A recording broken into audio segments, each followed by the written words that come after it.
বন্ধুরা, আজ আমরা আলোচনা করব ডিএলএড 2020-22 প্রার্থীদেরকে যে 11,765টি শূন্যপদে ভর্তির প্রক্রিয়া সম্পন্ন করার কথা হয়েছিল, সেই নিয়ে সুপ্রিম কোর্টে গতকাল যে শুনানিটা হয়েছে ডিভিশন বেঞ্চে, তার শুনানি কি হলো।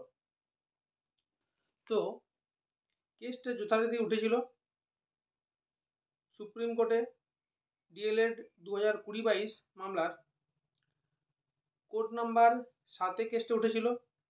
আইটেম নাম্বার ছিল 7 এবং এই যে সৌমেন পাল ভার্সেস শ্রাবণী নায়ক মামলাটি যে হয়েছিল, সেটা হয়েছিল justice honourable justice Pamidighantam Sri Narasimha and honourable justice Atul S চান্দুরকর।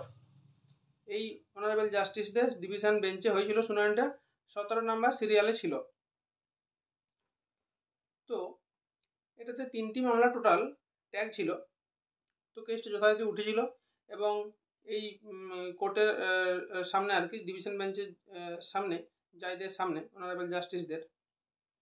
তো সরকারের তরফ থেকে যে উকিল ছিলেন আর কি, মানে সিনিয়র উকিল যে ছিলেন আর কি, সিনিয়র অ্যাডভোকেট জয়দীপ গুপ্ত, তিনি প্রেজেন্ট ছিলেন না, তিনি আসতে পারেননি কোনো কাজে। আর জুনিয়র যে অ্যাডভোকেট ছিলেন তিনি মানে সওয়াল জবাব করেছেন আর কি, তিনি উত্তর দিয়েছেন আর কি জাজদের। তো তিনি মামলাটি প্রথমে মানে কিছুটা একটু হওয়ার পরে পাস হওয়ার জন্য আবেদন করেন। তো যাই হোক, সেটা মঞ্জুর করা হয় এবং আগামী ডেট কবে হচ্ছে সেটা আমি জানিয়ে দিচ্ছি, আগামী কবে হিয়ারিং হবে সেটা, মানে যেটা কম্পিউটার জেনারেটেড ডেট, আমি সেটা জানিয়ে দিচ্ছি। তো একটা কথা জানিয়ে দিই, 2020-22 ডিএলএড ব্যাচের যে নিয়োগ প্রক্রিয়াটি 11,765টি প্যানেলের মধ্যে করানোর কথা ছিল আর কি, সেটা লাস্ট জাজমেন্ট সুপ্রিম কোর্টে এসেছিল 4 এপ্রিল, মানে হচ্ছে 4 এপ্রিল 2025-এ। তখন বলা হয়েছিল যে 2020-22 ডিএলএডদের 3 মাসের মধ্যে নিয়োগ প্রক্রিয়া সম্পন্ন করতে হবে, কিন্তু সেটা হয়নি। কিন্তু সরকারের পক্ষের জুনিয়র অ্যাডভোকেট 2020-22-এর কোন শূন্যপদে নিয়োগ প্রক্রিয়াটা করতে হবে 2020-22 ডিএলএড প্রার্থীদের, সেটা তিনি ঠিকমতো বলতে পারেন, ঠিকমতো উপস্থাপন করতে পারেন। অর্থাৎ এটা নিয়ে এখন একটা সন্দেহ জাগছে যে আদৌ কি 11,765টি শূন্যপদ আছে ডিএলএড প্রার্থী 2020-22-এর জন্য, নাকি সেটা কি ব্যাপার সেটা জানা যাবে পরের বার। তিনি যুক্তি দিতে পারেননি ঠিকঠাক। আর হচ্ছে পর্ষদ কিন্তু তখন জানিয়েছিল যে 4 এপ্রিল যে শুনানিটা হয়েছিল, তখন কিন্তু জানিয়েছিল যে 2100-র মতো, 2100-র মতো 2020-22 ডিএলএডদের জন্য ভ্যাকেন্সি কিন্তু পূরণ করা হবে, কিন্তু সেটা হয়নি। তার জন্য আন্দোলন চলছে, আমাদের প্রার্থীরা আন্দোলন করছেন, ওখানে গিয়ে বিশাল আন্দোলন আপনারা হয়তো দেখেছেন। সেই 2020-22 মানে 22 ডিএলএড মানে জয়নিং দেওয়ার জন্য, আর মানে পরীক্ষা হওয়ার জন্য আর কি, সব কিছু করার জন্য, ইন্টারভিউ হওয়ার জন্য, যাই হোক নিয়োগ প্রক্রিয়া সম্পন্ন করার জন্য কিন্তু আন্দোলন একটা চলছে।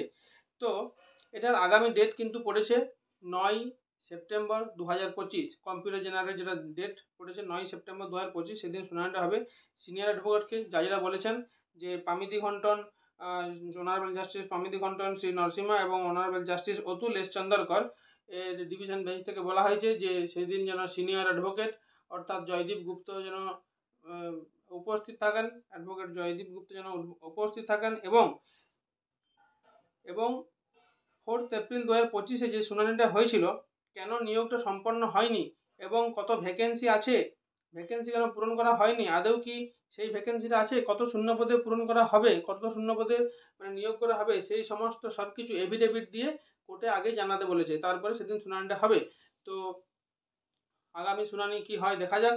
আপনারা আমার চ্যানেলটা দেখতে থাকুন, আর যদি এখনও সাবস্ক্রাইব না করে থাকেন সাবস্ক্রাইব করে দিন, বেল আইকনটা ক্লিক করে দিন, তাহলে সব নোটিফিকেশনগুলো আপনাদের কাছে চলে যাবে। ধন্যবাদ।